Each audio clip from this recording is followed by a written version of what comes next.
के अंदर यूजर से इनपुट किस तरीके से ले सकते हैं। अब हो सकता है आपको ये ना पता हो कि यूजर से इनपुट लेने का मतलब क्या है, तो हम लोग वही देख लेते हैं एक बार के लिए। देखो लास्ट प्रोग्राम के अंदर हम लोगों ने दो वेरिएबल डिक्लेयर करे थे ए एंड बी, और उनकी वैल्यू भी हम लोगों ने यहाँ पे असाइन करी थी 10 और 20। अब मान लो आप ऐसा चाहते हो कि मैं यहाँ पे वैल्यू असाइन नहीं करूंगा, जैसे ही मेरा प्रोग्राम रन हो जाए उसके बाद मैं डिसाइड करूंगा कि ए के अंदर मुझे क्या वैल्यू डालनी है और बी के अंदर मुझे क्या वैल्यू डालनी है। उसको हम लोग बोलते हैं कि यूजर से इनपुट लेना। जैसे कि मैंने ये वाला प्रोग्राम रन करा इस तरीके से, और उसके बाद में यहां पे पूछे कि please enter the value of variable A and enter the value for variable 2, उसको हम लोग बोलेंगे कि ये प्रोग्राम हमारा यूजर से इनपुट ले रहा है। अब इसके लिए मैं करना क्या पड़ेगा, देखो सिंपल सी 2-3 चीजें करनी पड़ेंगी। सबसे पहले एक स्कैनर क्लास होती है, वो इंपोर्ट करनी पड़ेगी। अब इंपोर्ट का क्या मतलब होता है, स्कैनर क्लास क्या होती है, ये मैं आपको बताऊंगा, बहुत ही ईजी है। उसके बाद में कुछ कोड लिखेंगे हम लोग, कोड के अंदर इंटीजर वैल्यू कैसे ले सकते हैं यूजर से, फ्लोट वैल्यू कैसे ले सकते हैं, स्ट्रिंग वैल्यू कैसे ले सकते हैं, सारी चीजें हम लोग देख लेंगे। और लास्ट में इंटरव्यू क्वेश्चन क्या क्या बनते हैं वो भी हम लोग डिस्कस कर लेंगे। ऑलराइट, सो अब सबसे पहले मैं एक न्यू फाइल बना लेता हूं। न्यू फाइल का मैं यहाँ पे नाम रख लेता हूँ, लेट्स से स्कैनर। या एक काम करता हूँ, इसका मैं ना स्कैनर नहीं, इनपुट स्कैनर नाम रख लेता हूँ, इनपुट स्कैनर। और जावा का एक्सटेंशन वगैरह खुद ही लगा देगा, ये हम लोगों ने क्लास बना ली। अब इसके अंदर सिंपल सी वही बात है, मैं एक पब्लिक स्टैटिक वॉइड मेन से एक प्रोग्राम बनाऊंगा जिसके अंदर लिखूंगा स्ट्रिंग, एक आर्ग्यूमेंट पास कर दिया, और एक बार के लिए मैं यहाँ पे शाउट करके देख लेता हूँ। इसमें सिंपली लिख देता हूँ मैं इनपुट स्कैनर, ठीक है। और इसको एक बार के लिए रन करके देखेंगे कि सब कुछ ठीक से काम कर रहा है कि नहीं कर रहा है। ऑलराइट, उसके बाद में मैं आपको बताऊंगा कि इंपोर्ट करने का मतलब क्या होता है और क्यों हमें इंपोर्ट करना पड़ता है। देखो इसका यहाँ पे आ गया इनपुट स्कैनर। क्या होता है ना कि देखो ये कहीं ना कहीं कोड लिखा होगा ना कि ये लाइन लिखने के बाद मुझे ये चीज प्रिंट करनी है, ठीक है। हर एक कोड का मतलब कहीं ना कहीं जावा के अंदर लिखा होता है, मानते हो ये चीज? तभी तो ये जब कोड हम लोग कुछ रन करते हैं उसका आउटपुट कहीं ना कहीं आता है, हर एक लाइन का हर एक वर्ड का कहीं ना कहीं मतलब लिखा होता है। तो क्या होता है कि बहुत सारी चीजें तो ये बाय डिफॉल्ट हमारे सामने लाके रख देता है जावा का प्रोग्राम कि आप इनको नॉर्मली यूज कर लो। बट बहुत सारी चीजें ऐसी होती हैं जो थोड़ी सी हैवी होती हैं और जो नॉर्मली जर्नल पर्पज में हम लोग यूज में नहीं लेते, बहुत ही कम यूज में लेते हैं। तो उनके लिए जावा क्या बोलता है कि ये मैंने कहीं रखी हुई है, अगर आपको जरूरत पड़े तो उसको पास दो और उसको यूज कर लो, ठीक है। आप इस तरीके से कह सकते हो कि आपकी एक टेबल है, आपकी टेबल पे आपका जो डेली के यूज का सामान होता है वो आपने रखा हुआ है। बट अगर आपको ऐसी चीज की जरूरत पड़े जो आपको कभी कभी चाहिए होती है, तो आपकी अलमीरा में या फिर कहीं पे रखी होगी, वो आपको उठा के लानी पड़ेगी। इसी तरीके से हम लोग कुछ चीजें ऐसी होती हैं प्रोग्रामिंग के अंदर जो बाय डिफॉल्ट रन नहीं होती, उनका पाथ देना पड़ता है, वो उठा के लानी पड़ती है और बाद में वो रन करती हैं। इसी तरीके से जब भी हमें स्कैनिंग करवानी होती है, यानी कि एक यूजर से इनपुट लेना होता है, तो सबसे पहले हमें क्या करना पड़ता है, उस फाइल का पाथ देके उसको इंपोर्ट करना होता है, उसको उठा के लाना होता है यहाँ पे। ऑलराइट, तो वही करेंगे। सबसे पहले हम लोग इंपोर्ट, यहाँ पे लिखूंगा मैं जावा, स्मॉल जावा। आप जब भी प्रोग्राम लिखते हो ना तो इस चीज का ध्यान रखना कि कहाँ पे मुझे स्मॉल केस यूज करना है, कहाँ पे मुझे कैपिटल केस यूज करना है। अदरवाइज बहुत से डेवलपर गलती सी चीज में करते हैं, छोटे को बड़ा लिख देते हैं, बड़े को छोटा लिख देते हैं, ठीक है। उसके बाद में लिखेंगे यूटिल डॉट, और यहाँ पे लिखेंगे स्कैनर। क्लास का नाम है इसलिए हमेशा कैपिटल आएगा हमेशा लास्ट के अंदर, ठीक है। ये हमारी क्लास हो गई। ये क्लास क्या करेगी, यूजर से इनपुट लेने में हमारी हेल्प करेगी। कैसे, मैं आपको बताता हूँ, ठीक है। और यहाँ पे मैं क्या करता हूँ, सिंपली एक और लूंगा।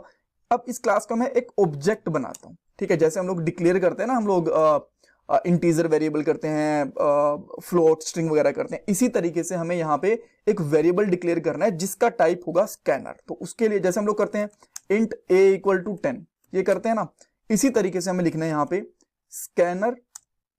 कोई भी नाम दे दो वेरिएबल का, मैं स्कैन दे देता हूं, इक्वल टू, ठीक है। अब हम लोग लिखेंगे यहाँ पे न्यू स्कैनर, एक नया स्कैनर बनाना है हमने, ठीक है। स्कैन करने का मतलब है कि यूजर से इनपुट लेना, उसके लिए स्कैन करना। जैसे हम लोग जब प्रिंट आउट करने जाते हैं, हमें अगर यूजर से इनपुट लेना होता है, हार्ड कॉपी से कंप्यूटर में कुछ भेजना होता है, क्या करते हैं, स्कैन करवाते हैं ना, बस आप यही समझ लो कि वही स्कैन है। उसके बाद में यहाँ पे लिखना पड़ेगा system dot in. System dot in class क्या करेगी, आपकी इस कमांड लाइन, जिसको आप कमांड लाइन कह सकते हो, इससे क्या करेगी, इनपुट लेगी, ठीक है। तो ये इनपुट लेने के अभी काबिल हो चुकी है, बिल्कुल इसमें कोई दिक्कत नहीं है। बट अब हमें एक वेरिएबल भी लेना है जिसके अंदर स्कैनिंग वाली चीज की जो वैल्यू हमने यहाँ पे सेंड करी है वो हम गेट करेंगे, ठीक है। तो मैं अभी के लिए क्या करता हूँ, सिंपली कर देता हूँ यहाँ पे इंट, और यहाँ पे कोई वेरिएबल का नाम ले लो, जैसे कि मैं ले लेता हूँ ए, ठीक है, ए ले सकता हूँ। और उसके बाद में क्या करूंगा, जो मैंने ये वाला ऊपर वेरिएबल लिया ना, ये वाला, इसका स्कैन डॉट नेक्स्ट इंट, ठीक है, इस तरीके से इसको हम लोग लेंगे। अब इसने दे दिया एक यहाँ पे एरर, ये कह रहा है कि भैया ए जो वेरिएबल है ना ये ऑलरेडी डिक्लेयर्ड है, क्योंकि हम लोगों ने ऊपर भी यूज कर रखा है, तो इसको मैं हटा देता हूं ऊपर से, ठीक है। और अब ये कोई दिक्कत हमें नहीं कर रहा। अब मान लो जैसे ये स्कैन करेगा, मैं इसको प्रिंट भी करना चाहता हूं उसी टाइम के ऊपर, तो आप फिर से कर दो शाउट, और शाउट के बाद यहां पे लिख दो ए, ठीक है। अब क्या करना है आपको, इस प्रोग्राम को रन करो और यहां पे लिख देता हूं मैं प्लीज एंटर एनी नंबर, ठीक है। अब मैं इसको रन करूंगा। अब आपको सबसे पहले यहां पे बोलेगा प्लीज एंटर एनी नंबर, आपके सामने बोलेगा, देखना आप, ठीक है। ये देखो इसने बोला प्लीज एंटर एनी नंबर, और मैं यहां पे सिंपली कर देता हूं, लेट्स से मैंने यहां पे लिख दिया 10, और जैसे ही 10 लिखा इस वेरिएबल के अंदर एंटर करने के बाद इसकी वैल्यू आ जाएगी और ये प्रिंट कर देगा, ठीक है। इस यहां पे आ गया 10।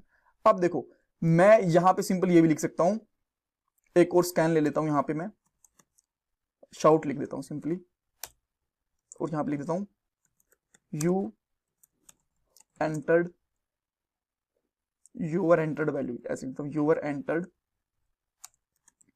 value is this, ठीक है।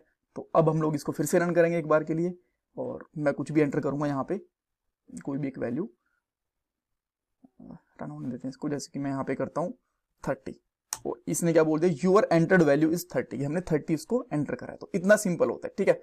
ये छोटा सा प्रोग्राम बन गया। अब इसके अंदर थोड़ा सा और इन्हांसमेंट करते हैं। मैं यहां पे लिखता हूं प्लीज एंटर यूर नेम, ठीक है, इस तरीके से लिख सकते हैं प्लीज एंटर यूर नेम।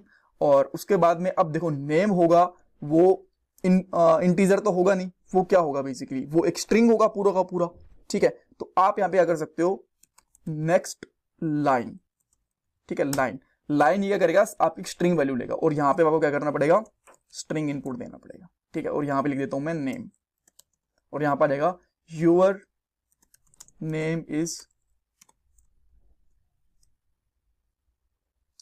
ठीक है। और अब यहां पे आ जाएगा बेसिकली नेम, और जैसे मैं इसमें प्रिंट करूंगा अब यूर नेम, तो यहां पे आ जाएगा नेम। अब एक बार वेट कर लेते हैं, एंटर करेंगे नेम, और नेम हमारा यहाँ पे सिंपल हमारे सामने आ जाएगा। तो यहाँ पे करता हूँ प्लीज एंटर योर नेम, और मैं यहाँ पे लिखता हूँ अनिल सिद्धू, एंटर करूंगा, your name is Anil Sidhu, ठीक है। इस तरीके से आ गया। अब आप बहुत मल्टीपल वैल्यूज एंटर करवाना चाहते हो तो वो भी करवा सकते हो, जैसे कि आप लोगों ने नाम एंटर करवा दिया एक तरीके से, ठीक है। आप सेम इसी तरीके से, इसको मैं हटा देता हूँ ना, इसकी जरूरत नहीं, आप डायरेक्टली समझ जाओगे, ठीक है। एक चीज ले ली आप लोगों ने नेम, और उसके बाद में आप यहाँ पे ले रहे हो लेट्स से एज, यहाँ पे कर देता हूँ टेंट, और यहाँ पे लिख देता हूँ एज, और यहाँ पे स्कैन किसके अंदर आएगी हमारी एज, इंटीजर के अंदर आएगी, ठीक है। यहाँ पे इंटीजर के अंदर आ गई एज। अब सेम इसी तरीके से आप मान लो सैलरी भी लेना चाहते हो एम्प्लॉय की, तो यहाँ पे ले सकते हो, एक फ्लोट ले लो सैलरी, ठीक है।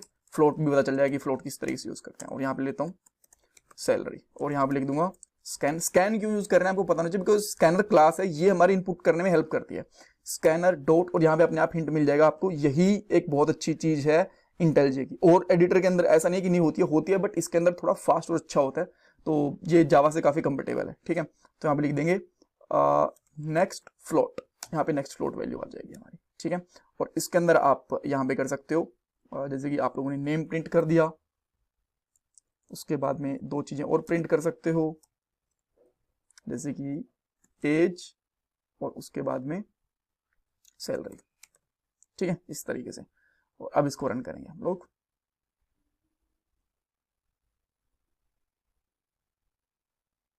इसको रन करा, सबसे पहले एंटर योर नेम, तो मैं डाल देता हूं अनिल। उसके बाद में इसमें क्या डालना है हमें, यहाँ पे एज, तो मैं इसके डाल देता हूँ एज 29, और लास्ट में सैलरी, मान लो मेरी सैलरी है 10 रुपए 50 पैसे, ठीक है। और ये मैंने लिख दी, तो इसने तीनों की तीनों चीजें बता दी कि भाई ये हैं तुम्हारी चीजें। इसमें और करना चाहते हो तो इस तरीके से और लिख सकते हो, योर नेम इज, उसके बाद प्लस साइन लगा देना यहाँ पे, तो एक ही लाइन के अंदर नॉर्मल स्ट्रिंग भी हो जाएगी, आपको अलग अलग से बनानी नहीं पड़ेगी। योर एज, इस तरीके से आपकी एज आ जाएगी, और लास्ट में सैलरी, योर सैलरी इज, और इस तरीके से आप यहाँ पे प्लस लगा दो, ठीक है। और यहाँ पे आप सिंपली लिख सकते हो enter your name, age and salary. अब इसको रन करेंगे, और अब हमें ये एक चीज बताएगा एक साथ, सबसे पहले इसने बोला please enter your name, age and salary. तो मैं इसके अंदर मेरी नेम लिखता हूँ सबसे पहले, अनिल सिद्धू। उसके बाद में एज 29 और मेरी सैलरी कितनी है, 10 रुपये 50 पैसे। यहाँ पे देखो इसने तीनों चीजें बता दी, your name is this, your age is this and salary is this. ठीक है, इस तरीके से एक एक चीज भी कैलकुलेट करवा सकते हो आप। जैसे कि अगर आप इस तरीके से लिखोगे ना कि आपने स्कैन करवा दिया, उसके बाद में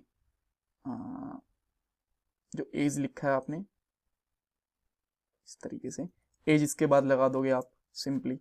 ठीक है, और जो उसके बाद में आपकी फ्लोट सैलरी बच गई वो आप इस तरीके से लगा दोगे लास्ट में। तो एक एक करके भी कर देगा। ठीक है, कोई दिक्कत नहीं है, आप डायरेक्ट सबको एक साथ करवा लो या फिर एक एक करके करवा लो, कोई फर्क नहीं पड़ता उससे, दोनों में आउटपुट ऑलमोस्ट सेम आएगा। ये एक छोटा सा प्रोग्राम था बट काफ़ी यूजफुल था, बिकॉज बहुत बार ऐसा होता है कि हमें यूजर से इनपुट लेना पड़ता है। अब मान लो किसी का फ़ोन नंबर लेना है, जब भी आप एक शोरूम के अंदर या फिर कहीं पे भी कुछ परचेज करने जाते हो, फिर ईमेल का अकाउंट क्रिएट करने जाते हो जीमेल वगैरह पे कहीं पे, तो यूजर से इनपुट लेने की हमें जरूरत पड़ती है, राइट। तो यहाँ पे हमारी हेल्प होगी। और इंटरव्यू क्वेश्चन के अंदर सबसे पहले ये पूछ सकते हैं कि स्कैनर क्लास का यूज क्या होता है। उसके बाद में आपसे ये पूछ सकते हैं कि अगर आपको इंटीजर वैल्यू प्रिंट करवानी है स्कैन के अंदर तो आपको क्या मेथड लेना पड़ेगा। तो आप कह सकते हो नेक्स्ट इंट मेथड लेना पड़ेगा। ठीक है, इस तरीके से कुछ छोटे मोटे क्वेश्चन बन सकते हैं इसके ऊपर। आपसे हाँ एक चीज भी पूछ सकते हैं कि सिस्टम डॉट इन का मतलब क्या होता है। इसका मतलब ये होता है कि सिस्टम आपसे इनपुट लेने वाला है। All right, so thank you so much.